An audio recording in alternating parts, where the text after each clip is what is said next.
Hey everybody, it's LTM here. I'm at the Cinemark right now, and I'm about to go and watch Smile 2. So, Smile was something that I remember the first movie came out a couple years ago. I was still working at the movie theater when it came out, and for some reason, I didn't have the chance to go see it. At least at the time. I was either too busy, or I just didn't think it looked that good, or just because I didn't want to go see it in general.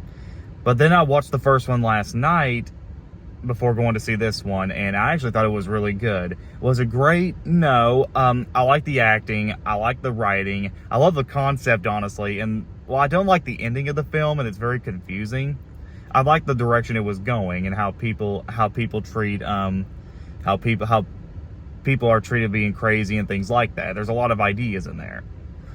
So people were telling me that there was going to be a sequel to Smile, and yeah, I guess it makes sense. I mean, the first one, I don't know how you can make a sequel to the first one, but at the same time, there's possibilities you can do with it. So, I just want to state that horror films in general have not been that great. It's been kind of a mixed bag. Some I do like for example, I really enjoyed Longlegs and Speak No Evil. I didn't like The Watchers. Well, The Watchers wasn't awful, but it still wasn't very good. It just wasn't that good. And a lot of the horror movies I've seen lately are just not that very good. And I'm hoping this one will try to be one of the better ones, maybe. I don't know. Like I said, I watched the first one last night, so I know what to expect. So I'm gonna go into this movie, and I'll let you guys know my thoughts when I come back. This is LTM, and I'll be right back.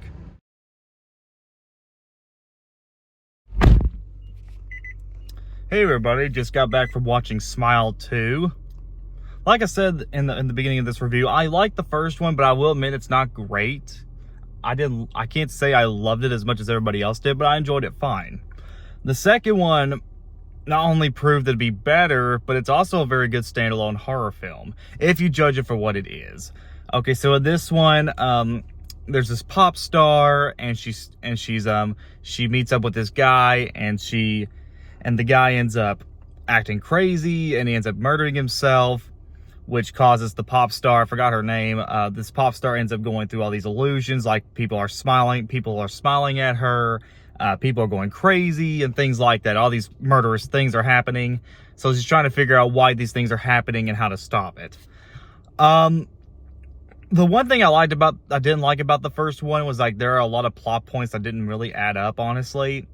And that's only one of the couple problems I have with the second one, is that it is, there are a lot of plot points that don't always make sense. The climax in this one was a little more, I don't want to put it cheesy, but maybe a little too vanilla, if you know what I mean. Like, the climax was a little weak compared to the first film. And honestly, it reminded me of a lot of the movie M. Night Shyamalan's Trap, which I have seen, I just didn't review it.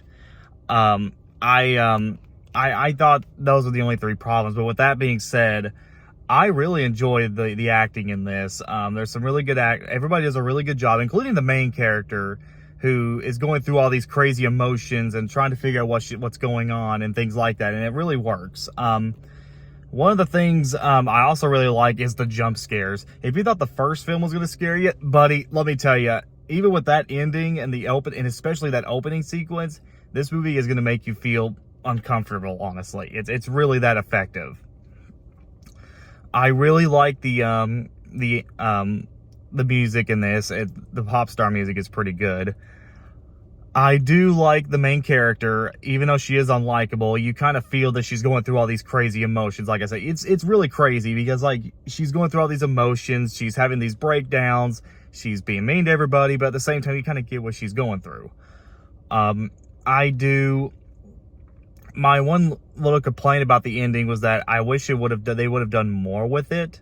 Maybe keep it a little bit going, but then again, this movie was 2 hours long, so I don't want a movie that's over 2.5 hours, so I kind of get that I had to cut it short. But with that being said, though, if you haven't seen this movie yet, I do recommend it.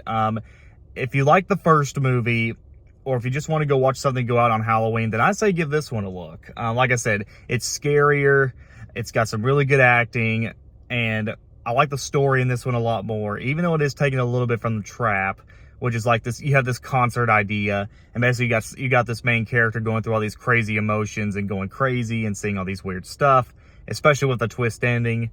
And I will say this is a much better movie than Trap. I will say that. But with that being said, if you like the first film, I say give this one a look. It's got the same spirit, the same scares, similar ideas, but also adding in new ones. It does a good job with it being a sequel. The first one I give like a 7 out of 10. This one I give an 8 out of 10. Smile 2 gets an 8 out of 10.